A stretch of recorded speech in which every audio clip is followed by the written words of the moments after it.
Обращаюсь к военнослужащим вооруженных сил Украины. Не позволяйте неонацистам и бендеровцам использовать ваших детей, ваших жен и стариков в качестве живого щита. And the danger zone is growing. This hospital was hit in the southeast. But in Melitopol, a town supposedly under Russian control, Ukrainians are refusing to be cowed. A lot of the shooting that went on last night in Kiev had nothing to do with the Russians. The Russians were 10 kilometers or more away from these shootings. Misinformation. It's a problem with any kind of journalism. Poorly sourced articles, missing context, manipulation, all sorts of reporting can be misleading, either by incompetence or by design. In armed conflict, misinformation is invaluable. One side can be falsely painted as an aggressor, another a valiant defender, or vice versa. The unjustifiable can be made justifiable. Crimes can be concealed or made up on the spot, and in the modern era, information warfare is just as important as any battle on the ground, able to make soldiers fight or flee, to confuse or warn, maybe even to ensure victory or defeat. And this brings us to the troubling development flooding our screens over the last few days. War in Europe. Depending on who you ask, either a conflict between Ukraine and Russia just started, or it's been going on for over 7 years. To some, it's an invasion by a bullying superpower with a track record of sponsoring terror. To others, it's a special operation to protect the vulnerable from the grasp of a foreign-backed fascist junta. We're all prone to propaganda narratives, some more guilty of manipulating the truth than others. But our job is to sift through it all and try to find the reality hidden between. Unlike many past wars, the Ukraine conflict can be experienced live, not just through a TV set, but through any platform of choice. News aggregators collect videos and photos shot by civilians and soldiers alike, and broadcast them in real time, projecting whatever meaning onto them they choose to find. With the rise of open source information, traditional media no longer has a monopoly on transmitting information, as citizen journalists can easily take to Twitter, Telegram, or any other social network to promote their version of events. This poses a challenge to any side of a conflict in modern warfare. In this case, the presence of soldiers, military equipment, shootouts, and fatalities is exposed to the world, including the eyes of the opposing forces. Gathering intel nowadays seems to be easy enough. All one needs to do is install Google Earth and map out happenings in occupied territory to follow the progression of a war. Here's my map, which includes dozens of pins containing direct links to footage showcasing happenings in the war. While all of the images and videos I found appear to be genuine, the stories behind some of the media varied drastically based on what platform it was posted on. A video showcasing a fallen soldier wearing a Ukrainian uniform, for instance, harbored two different interpretations.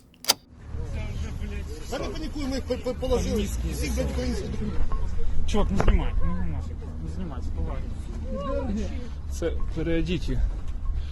Ті, що переоділися, поки була інформація, значить, оболонь.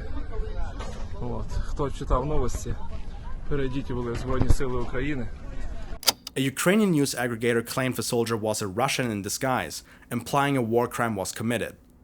Russian aggregators claimed the soldier was a Ukrainian who fell due to friendly fire, implying incompetence. These narratives are for the time being entirely based on speculation, but completely different implications can be created from the exact same footage, based only on the labeling applied to it. With some poor scrutiny, we could read the text, see the footage, and assume it validates the text. A speculation becomes a fact thanks to proof, which isn't actually proof at all. This is how people get duped with ease by amateur internet spin doctors and those misinformed by them, and it's very important to take this into account when reporting or observing reports. Focus on what you are being shown, not what you are being told, so you don't get tricked into thinking those things match when they don't. As we can see, the realities of tracking a war prove to be much more complicated than it might initially seem. Exact locations and paths vehicles take can only rarely be pinpointed, the context of events leading up to a tragedy, or even its aftermath, is often murky or completely non-existent.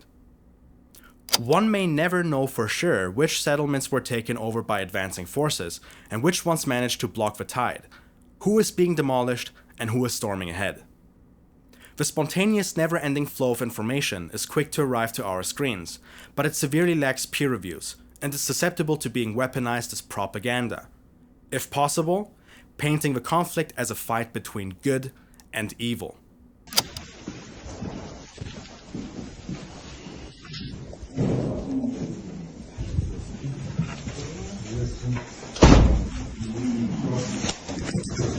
На пол, быстро! Стой! Стой, я сказал! Стой! Руки назад, блядь. Стой!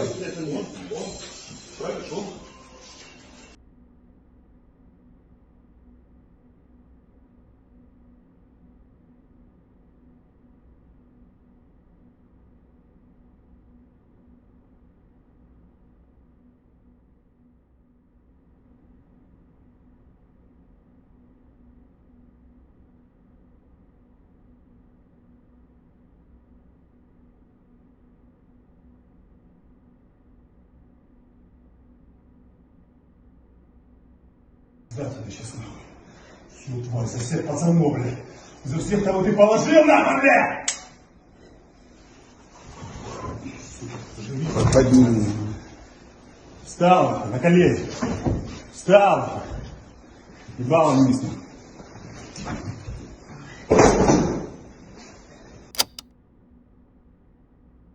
One of the most deadly waves of this information tide is the reporting on suspected neo-Nazi militants operating in Ukraine's conflict.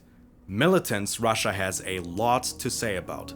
There is a pro-Ukraine militia called Azov Battalion, which has an ultra-nationalist ideology and is infamously known for their use of neo-Nazi symbolism, including the Black Sun and Wolfsangel. Their commemoration of the Ukrainian nationalist and Axis collaborator Stepan Bandera and the presence of the extreme anti-Semitic and white nationalist rhetoric among their membership. Most observers accept the group is a far-right neo-Nazi group. Volunteer groups like Azov are accepted by the Ukrainian government. They are some of the most willing to fight against Russia, Donetsk and Luhansk People's Republics in the eastern region of Donbass. Far-right extremist movements do exist in Ukraine's politics, such as the Spoda party. They have full representation in the country's lawmaking, Spoda having a seat in Ukraine's parliament. While Bandera and some like him are commemorated by some in Ukraine in spite of a history of cooperation with the Nazi occupation of Eastern Europe and the subsequent mass killings that sprouted from their war effort, Azov is one of many groups incorporated into Ukraine's armed forces. Accepted into Ukraine's army, this hasn't stopped them from operating with a worrying degree of immunity and abusing positions of power in the past. The presence of these partisan militias, as opposed to only regular military forces,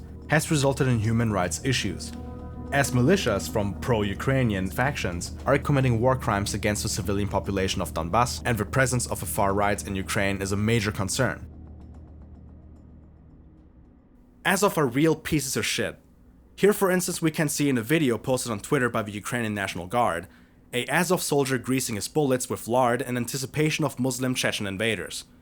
Шановні друзі мусульмани, до раю в нашій країні вас не пустять. Не пустять до раю. Їдьте додому, будь ласка, бо тут вам халепа буде. Дякую за увагу. До побачення.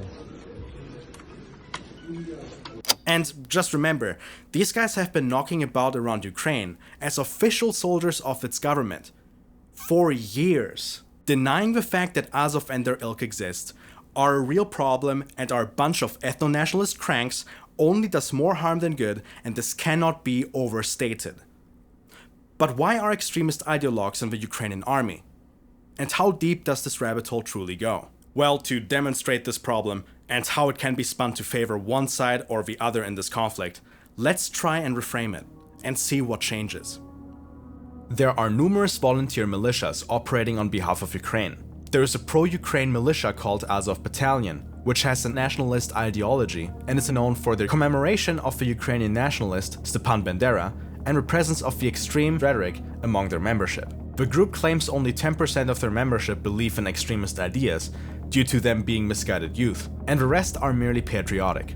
Volunteer groups like Azov are accepted by the Ukrainian government, as they are some of the most willing to fight against Russia's invasion and the pro-Russia separatists of the so-called Donetsk and Luhansk People's Republics in the eastern Ukrainian region of Donbass. These extremist militias don't represent the state ideology of Ukraine, which has a centrist ruling party led by a Jewish president, with Holocaust survivors in his family. And though extremist movements do exist on the fringes in Ukraine's politics, such as the Svoboda party, they have little representation in the country's lawmaking and little public support. While Bandera and some like him are commemorated by some in Ukraine as fighters for Ukraine's independence against the Soviet Union, which they compare to their struggle against modern Russia, they are viewed negatively by the majority in Ukraine as a whole. Azov is only one of many groups incorporated into Ukraine's armed forces, and they are accepted into Ukraine's army, so the Ukrainian government can control them rather than facing them acting as a rogue unit or risking an internal conflict between the pro-Ukraine forces. The presence of these partisan militias, as opposed to only regular military forces, has resulted in human rights issues, as militias from pro-separatist factions are committing war crimes against the civilian population of Donbass, and the presence of the far right does not make Ukraine a Nazi or fascist country as a whole. As for Azov, clearly it's just a patriotic bunch of soldiers, which has absolutely nothing to do with the Nazi nostalgia. Oh, yeah, no, that's not a Nazi thing. It means national idea. It's an N and an I that goes through the middle. We promise that's just a coincidence. It just looks bad, but it's not. Бачите? Якщо їм правильну інформацію подавати, то вони дуже швидко все запам'ятовують. У дітей проблем з цим нема.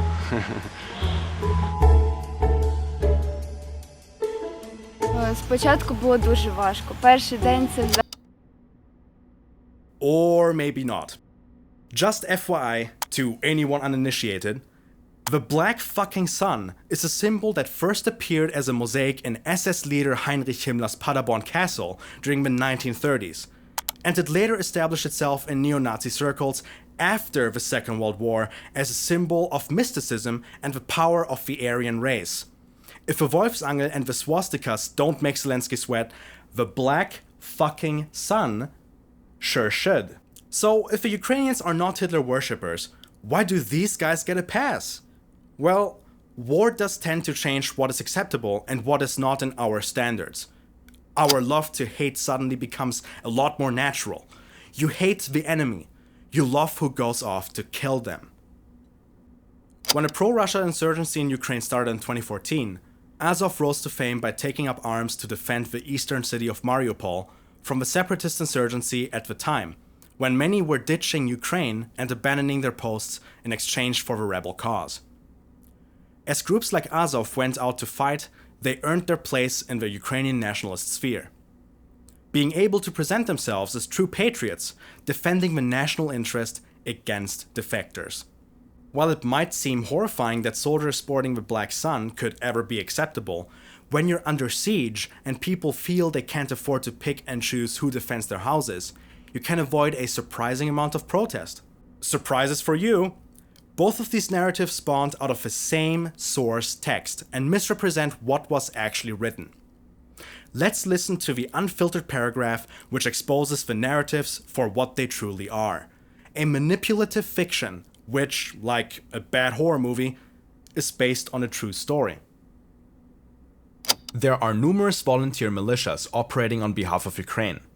In the case of one of the most notorious, there is a pro-Ukraine militia called Azov Battalion, which has an ultra-nationalist ideology and is infamously known for their use of neo-Nazi symbolism, including the Black Sun and Wolfsangel. Their commemoration of the Ukrainian nationalist and intermittent Axis collaborator Stepan Bandera and the presence of the extreme anti-Semitic and white nationalist rhetoric among their membership. The group claims only 10% of their membership believe in extremist ideas due to them being misguided youth, and the rest are merely patriotic.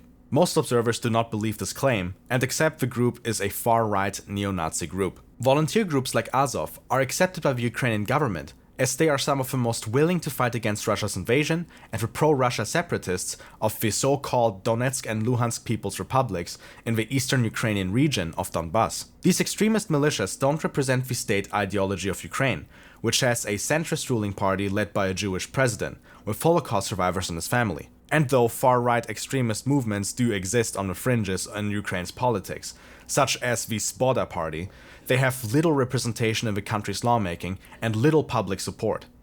Svoboda having only a single seat out of 450 in Ukraine's parliament, while Bandera and some like him are commemorated by some in Ukraine as fighters for Ukraine's independence against the Soviet Union, which they compared to their struggle against modern Russia, in spite of a history of on and off cooperation with the Nazi occupation of Eastern Europe and the subsequent mass killings that sprouted from their war effort. They are viewed negatively by the majority in Ukraine as a whole. Azov is only one of many groups incorporated into Ukraine's armed forces, and they are accepted into Ukraine's army, so the Ukrainian government can control them rather than facing them acting as a rogue unit or risking an internal conflict between the pro-Ukraine forces. Though this hasn't stopped them from operating with a worrying degree of immunity and abusing positions of power in the past. The presence of these partisan militias, as opposed to only regular military forces, has resulted in human rights issues, as militias from both pro-Ukrainian and pro-separatist factions are accused of committing war crimes against the civilian population of Donbass, and the presence of the far right in Ukraine is a major concern, but their existence does not make Ukraine a Nazi or fascist country as a whole. So as we can see, there are different truths, compelling truths, which supporters of both factions would like to conceal. You can take the exact same package of information while extracting the unwanted elements, framing it in a wholly different light to suit your worldview with potentially disastrous consequences. So always remember, the greatest pieces of propaganda always come with a smidge of truth. Supporters of Ukraine are hesitant to admit that the far right exists in the country, personified by militants like Azov, with a worrying degree of acceptance, and that there are those in Ukraine who make the troubling decision to whitewash wartime Axis collaborators and feed a romantic narrative of a Ukrainian independence struggle against the USSR, lest these factors damage their image abroad and become ammo for delegitimizing the Ukrainian nation. On the other hand, supporters of Russia are happy to shine a spotlight on the radicals and their revisionism of history, but are more shy to come to terms with the fact that these ultranationalists would not have found their foothold if it wasn't for the war Russia and the pro-Russia separatists fought in the first place. Or the fact that the narratives of these groups are unpopular amongst Ukraine's population as a whole, where many others who are not so easy to justly hate, who simply want to preserve their country's independence, can be found, lest it put a crack in their interventionist talking points. Modern Germany, for instance, is a mostly moderate country, but it has a very far-right AfD, and they do exist in our parliament. Does that mean they call all the shots here? No. And we're certainly far from a Fourth Reich. On the other hand, in Germany we are very keen to ensure that symbolism of the old regime is not tolerated, and certainly does not belong in any institution like the army. Ukraine is unique in accepting such things, and that rightly raises many eyebrows in the rest of the world. All of us have to bite this bullet. Ukraine obviously has a Nazi problem, and it's right there in their National Guard.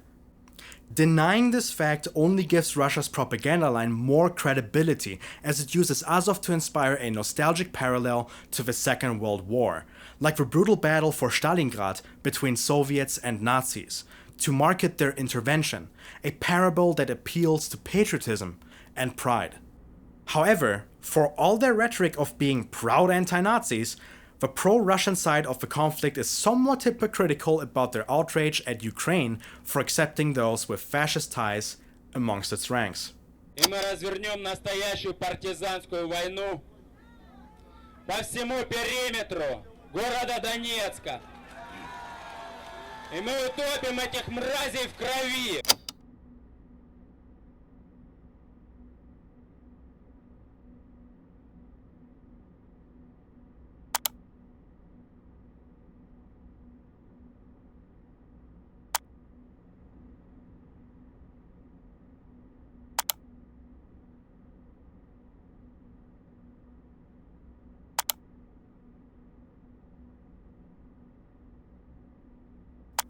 After all, when selling a war, parables have a habit of looking beyond the truth to inspire.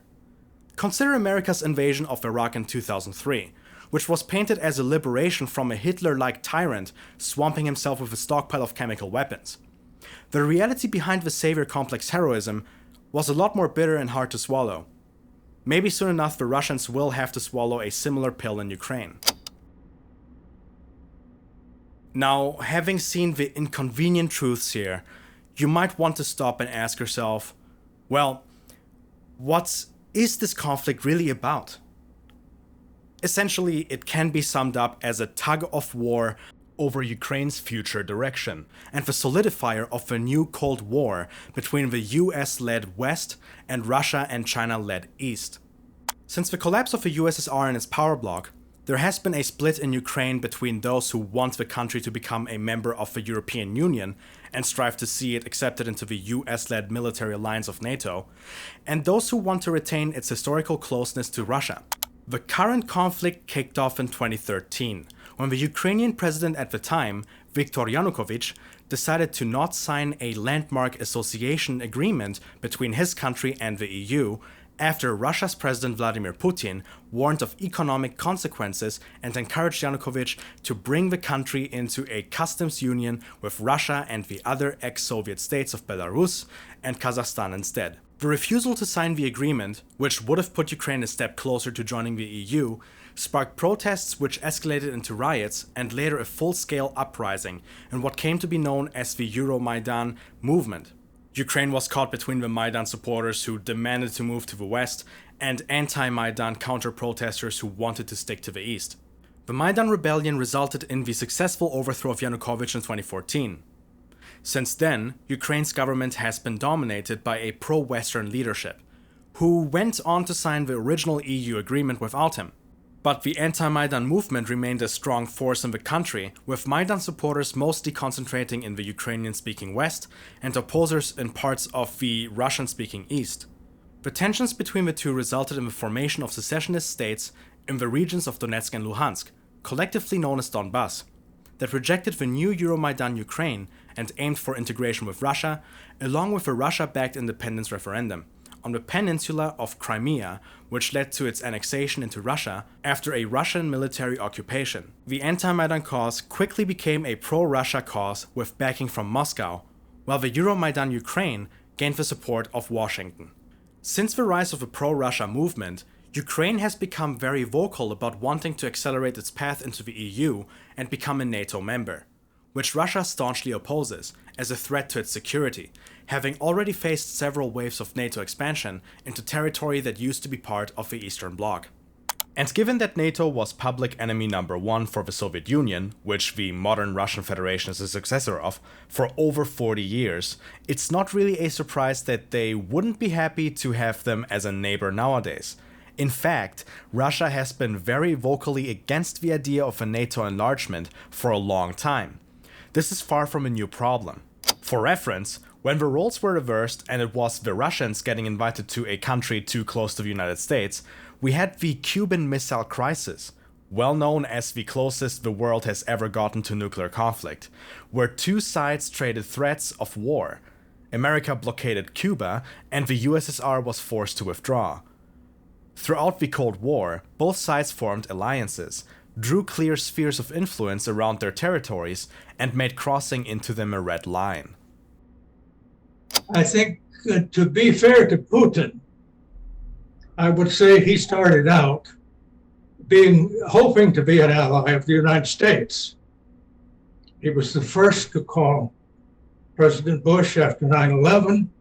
He offered full cooperation in our invasion of Afghanistan, including overflight rights, intelligence, and so on. What did we do in exchange?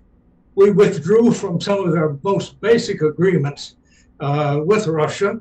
We kept expanding NATO, something that the first President Bush had promised Gorbachev we would not do if he had allowed the unification of Germany and Germany to stay in NATO. Step by step, we pulled out of even our most basic agreements.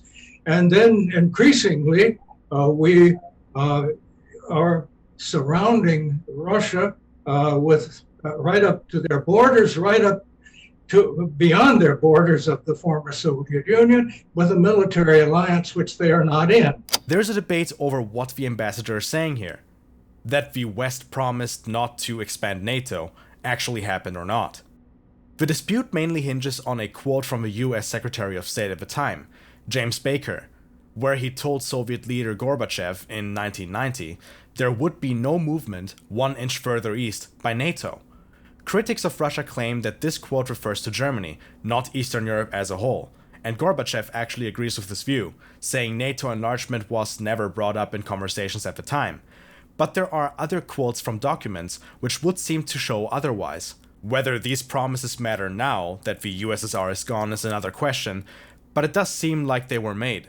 It's also said that NATO or the US can't stop Ukraine from applying to join at the behest of Russia if a NATO bid is what Ukraine wants to make. And it would be a violation of their sovereignty to try. That's true. However, just because an application is made doesn't mean it has to be accepted, and under the NATO Charter, acceptance for new countries has to be unanimous between existing NATO members. Nobody is forcing them down an expansionist path if they don't want to walk it. The justification for NATO expansionism is that with the end of the USSR, the age of spheres of influence is over. Russia has no right to claim one around their borders, and countries can join whatever alliances they want. But that's easy to say when you're the one in the shrinking power block, rather than the expanding one. Keep in mind that NATO, in its own words, is a nuclear alliance. And when asking if Russia is being unreasonable in opposing these enlargement waves, let's imagine if we went back to the good old days and Russia accepted a bid from a country like Cuba to join a similar alliance with them. Or maybe if they worked their way up through South and Central America, getting closer and closer over time, you can bet the Americans would have a lot of saber rattling to offer in response. In short, Russia does not want to allow this valuable territory to become a staging ground for the West, and the prospect of NATO expansionism on Russia's borders left Putin dead set on brushing away the flirtations of a Ukrainian NATO bid with a direct Russian invasion that would occupy Ukraine and back up the separatist territories, throwing out diplomacy and plotting to forcefully convert the country into either an ally or, at a minimum, a neutral party. Very quickly the conflict escalated from what it was between 2014 and now, a fight between Ukraine and pro-Russia insurgencies, to a direct confrontation between Ukraine and Russia itself.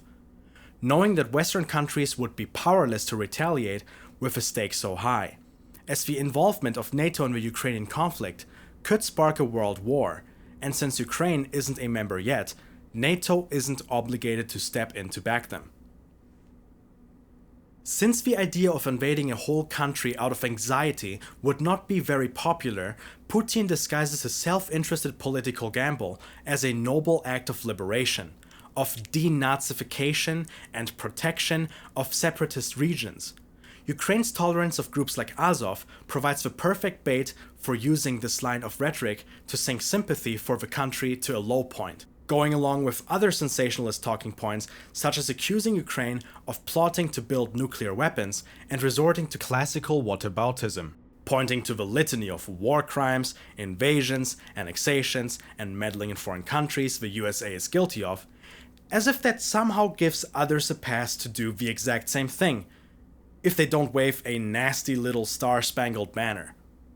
As for how many nations accept Putin's arguments worldwide, 141 out of the 193 countries in the United Nations recently voted for a resolution condemning Russia's invasion and calling for a withdrawal, while a grand total of only one UN country recognizes the Donetsk and Luhansk People's Republics the Russian intervention is supposedly there to protect. That country is Russia itself. No prizes for guessing that one. Of course, you don't need everyone to recognize a state for it to exist. These republics have over 3 million citizens between them, and they aren't the only disputed or secessionist nations out there. Take Taiwan, Kosovo, or Northern Cyprus as some examples. But it seems Putin's rhetoric of a noble liberation over the whole of Ukraine by Russia on behalf of these separatists is not going down well on the global stage, probably because it's a load of bullshit. Does that mean these separatist regions should be dragged back into Ukraine if they don't want to go? I don't think so. But it's safe to say they could have stayed independent without dragging a war across the rest of the region as well. Are the Americans throwing stones in glass houses when they preach about peace, sovereignty, or territorial integrity? Of course. But this doesn't make Russia saints or justified in return. Invading a country on the basis of preemptively stopping an alliance that country isn't even in. Then subjecting that country to bombardment when they don't welcome you with open arms can't exactly be classed as self-defense. And the idea that Russia is only doing it all to protect their separatist buddies is a joke. To protect this, rather than just going over here. To stop any incursions, we are marching into all of this. And if you try to stop us, we'll bomb the ever-loving crap out of you. Does that seem like self-defense? I don't think so. As the old saying goes, two wrongs don't make a right. The great saviors of the free world at the USA should just probably shut the fuck up. And the marauders plotting to pillage Ukraine should probably just fuck off. How about we say building power blocks, invading sovereign nations that aren't a threat to you at all, and bombarding their cities is condemnable in general? Some consistency should be expected, especially from those who claim to be anti-imperialists or anti-war activists. After all, Putin was not exactly hiding his nostalgia for the old Russian Empire in his rambling speech blaming the USSR for apparently making up nations like Ukraine and taking them away from Russia. Rejecting jingoistic fantasies of a Western intervention in Ukraine shouldn't also mean getting as drunk as possible on war apologia Kool-Aid and foaming at the mouth at the fantasy of it leading to a Soviet Union 2.0 sprouting from its corpse. Yet some of the very people who are supposed to really hate it when countries led by dodgy capitalists and their jingoistic interests go around blowing up foreign nations are doing just that. You blood-hungry, power-tripping hypocrites. It's safe to say that most of the Ukrainian population do not want to be part of Russia's club and are rather desperate to keep themselves firmly out of Mr. Putin's reach. Which leads to some questionable decisions in the name of territorial defense, along with reckless attempts to drag NATO into this conflict. Untrained civilians are armed and given unsupervised power. Ideologues using positions in the army to paint themselves as true patriots are tolerated, and the orderliness expected in the military is left lacking. Чувак вышел на улицу.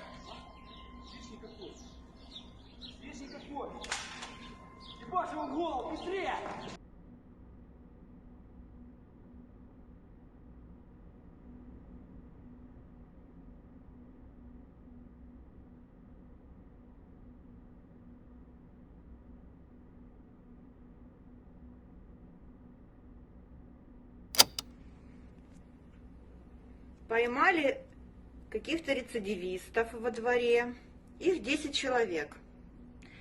Всех привязали к деревьям, обрати внимание. Видишь, как у нас весело? Угу. Да, вот, мы весело живем. Вот у нас, вот с дубинками подмога, вот бьют, видишь? Бьют, да. С пистолетами, с дубинками. Вот так. Вот так. Тут и война не нужна, достаточно просто выглянуть в окно, и уже очень интересное кино.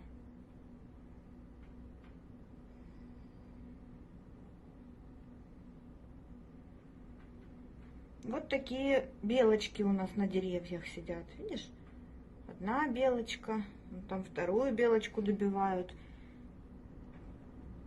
Ukrainian embassies call for foreign veterans to join a war and fight incoming Russian troops, even suggesting they bring their national uniforms along for the fight, and promote protests calling for NATO to enforce a no-fly zone over the country. You can imagine the problems this could cause. Imagine a citizen of Britain, Germany, or any other NATO country marching out in NATO uniform to kill Russian troops, while NATO planes fill the sky, preying on Russia's air force. Anyone who can't see that the potential tensions would be a powder keg waiting to blow should be declared legally blind. Ukraine is irresponsibly pouring fuel on this fire, hoping it will keep the cogs of their military machine turning.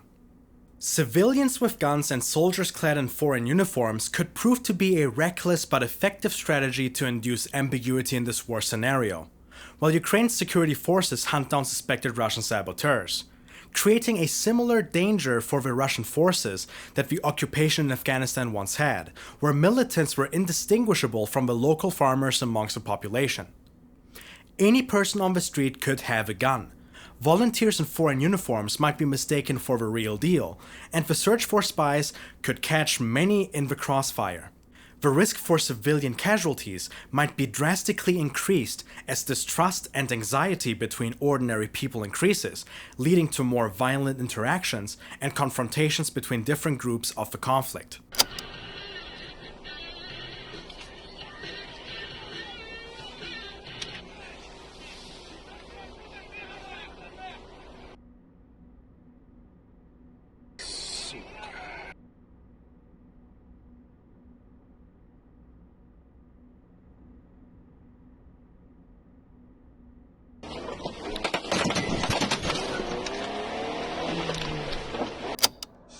Тихо, я не понял, короче, этого они сторожа отпугивают, смотри, дерутся на сторожа. And speaking of negative impacts on civilians, another aspect which some are more hesitant to condemn is the key Western response to Russia, namely the plans to impose wide-ranging sanctions. Every single hour I open the news and I see that some new sanction has been imposed, some new company stopped working in Russia, some new service decided to shut down its operations in Russia. And at this point, like, yeah, I get it, nobody fucking likes us. Anyway, the sanctions are as harsh as they could have been, I guess. I mean, Russia got cut off from SWIFT, which is already an issue for me. Basically, long story short, if we're talking about me right now, like, I'm not able to get paid at all right now. From YouTube and from Patreon, guys, I cannot get paid. Right now, it doesn't really seem like having dollars in your bank account is even safe, because banks are running the fuck out of foreign currency. One of the more interesting things as well about the current situation is that Vladimir Putin actually signed like an executive order combating the sanctions of the West. Actually, this is really an order that's meant to regulate the flow of like money out of Russia and just the overall flow of foreign currency in Russia. Long story short, the most important part in this order is that, according to it, now, Russians are not allowed to deposit money into their own foreign bank accounts abroad. So let's say you have a sum of money, like you have cash or whatever, you move to another country, and if you put that money in there, and if you're like a resident of Russia still, well, you're like breaking the law basically. And another very interesting one that directly affects me is that, according to this like new executive order that's been signed, every single person that is making money from abroad basically in foreign currencies, so that's basically again somebody like me who's getting paid from YouTube or Patreon, or Twitch streamers, or IT specialists, you know, who work in foreign companies, whatever. First of all, these people, including me, have to, in 3 days after the signing of this order, which was on March 1st or February 28th, they must convert 80% of all of the foreign currency earnings that they've had since the beginning of 2022 to rubles. Right now, the sanctions are very much there to, you know, cripple the Russian economy as a whole, and also to make the average Russian suffer, should I say. And I guess the overall thought process of the Western countries is that, like, if people in Russia really get it hard, then they might actually, you know, rebel or whatever, but I don't really think that's gonna happen. Strong-arming a bunch of dodgy oligarchs and their enterprises is one thing. Trying to tank an entire economy is another. As seen in our reports on North Korea, where discussions on economic conflict played a big part, sanctions tend to impact ordinary people far more than the decision makers at the top, and rarely lead to desired changes from the targeted countries. In essence, it's cruelty. Of course, unlike North Korea, which is being punished for only ensuring their own defense on their own land, Russia's government has organized an attack on someone else's. but nobody realistically thinks sanctioning Russia will stop their tanks rolling, just as years of so-called maximum pressure on the DPRK did not stop it from procuring a nuclear deterrent or holding ambitions to do so.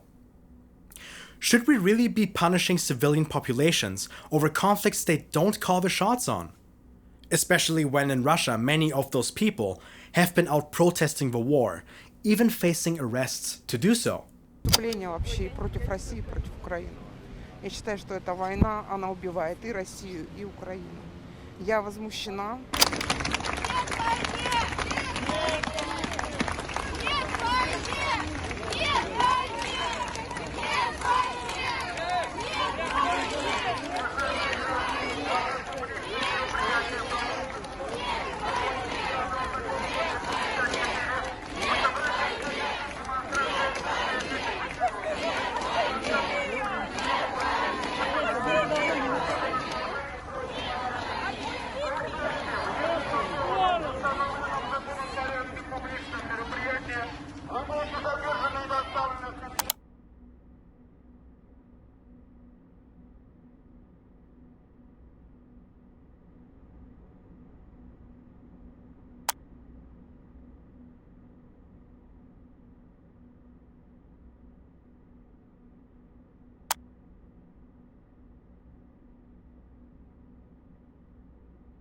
What certainly does not help the situation is that the chimpanzees running world affairs absolutely fuck up the integrity of news reporting and our ability to receive it. The Russian government reportedly cracked down on Twitter, while also making sure to kneecap every journalist in the country by issuing a threat. If they don't report what Mother Russia wants them to, that the war is totally, definitely not a war and is nothing more than benevolent peacekeeping, that Ukraine is held hostage by Nazi thugs who are genociding the Russian-speaking East, they will get blacklisted. The worst fate a Russian journalist could face. Well, getting hunted down by the Chechens is probably worse, so let's agree that it's the second worst thing that could happen. In the free speech-loving West, things do not look much better. In our brave, anti-totalitarian, free world, we have passed on the job of deciding what we are allowed to read from the government over to our grand corporate overlords. It turns out, some articles on Azov Battalion's dodgy ethno-nationalist roots have been scrubbed from the internet, and Facebook is poking holes in their rules against praising them in order to help the pro-Ukraine narrative. Meanwhile, the ever-benevolent YouTube has decided that we are not allowed to watch Moscow's version of events, flat out banning their flagship channel RT across Europe, so there's no look at the other side of the coin. All while endless amounts of reporting about the tyrannical Putin regime invading Ukraine are pumped out into mass media, containing pithy subtext about an overconfident Russia being overstretched and outmatched by the valiant Ukrainian resistance, as Ukraine takes a page out of Russia's playbook by leveling their own sensationalist charges of genocide and Nazism against Russia, all while neglecting to offer any skepticism at the decision to start blacklisting an economy that serves over 100 million people out of spite for a choice those millions did not make. Cue the Putin cards with Hitler mustaches. There we are. It takes two to tango. Especially in this war, which is filled with questionable decisions, manipulation, or outright denial of information, and displays of violence, propagating from both sides of a conflict. In the end, we have to answer this question. Who gets the shorter end of a stick? Is it Ukraine, which is at risk of losing sizable chunks of its territory to Russia, or falling under Russia's thumb? Or will Russia be the loser of this conflict, ceding another territory to the West and facing a plot of encirclement by NATO if their plan for conquest is foiled and their demands are not met? Or are, as in any scenario of war, the people getting fucked the most, as the two warring parties squabble, branding each other fascists or genocide perpetrators?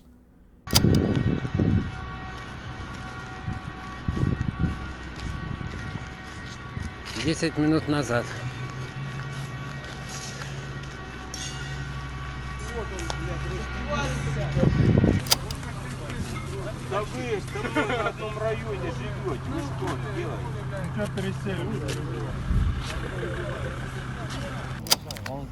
Что, блядь, воды тебе еще на голову налить сейчас? Да насать на него. Улыбайся, сейчас будем тебя обсыкать.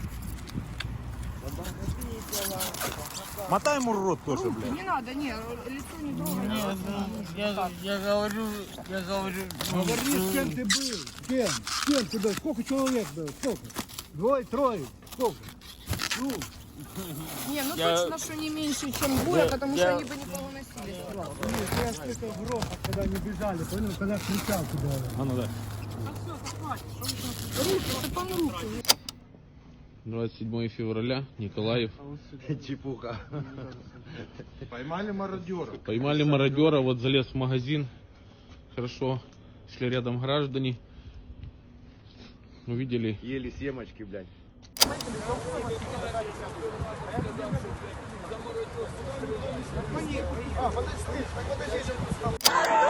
Отгоны!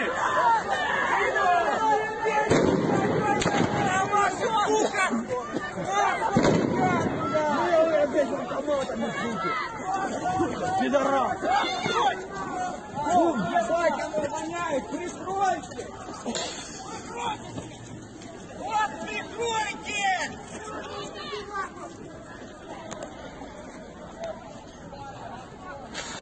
Твою мать! Ебей, твою мать! Лягай, выходи, лягай, нахуй! Пап! Выходь, лягай, чуешь, чи не? Назад, назад давай. Вправо туда ныряй.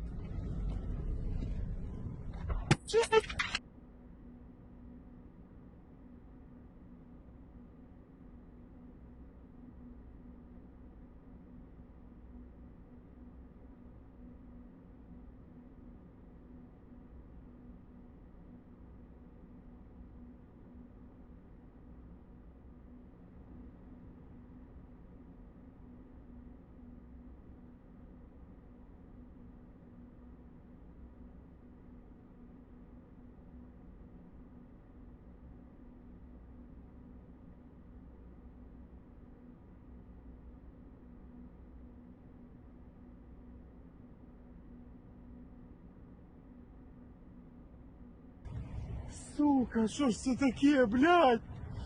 Оу! Пап, да ну, блядь, да ты что? Блядь! Блядь! This all remains to be seen. But a little more scrutiny of the narratives on all sides would help us figure this out. Now all we have left is an important lesson, the need for nuance. Like in any war, this is a conflict which will tear families apart. It will destroy the fraternal bond both Ukrainians and Russians feel for each other and solidify a superpower contest we were supposed to have left behind in the 1990s, just as the war in Korea solidified the first Cold War.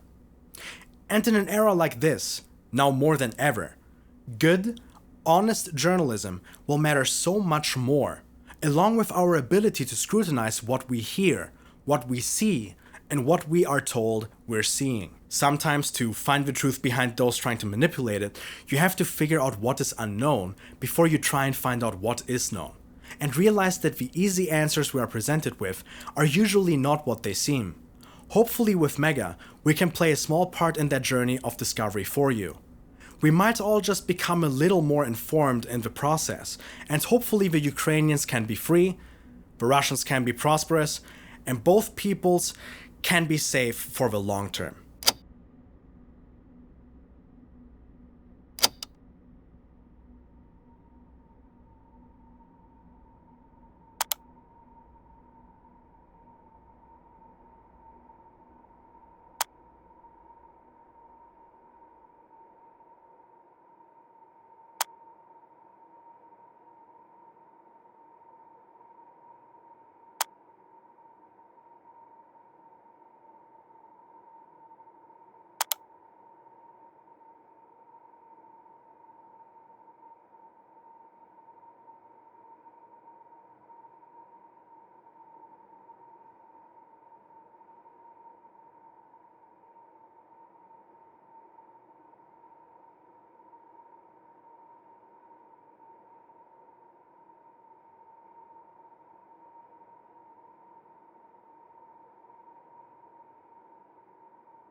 This is an unscripted, off-the-cuff message, which has been recorded multiple times, but I want to tell anyone that thinks about joining this conflict, stay at home.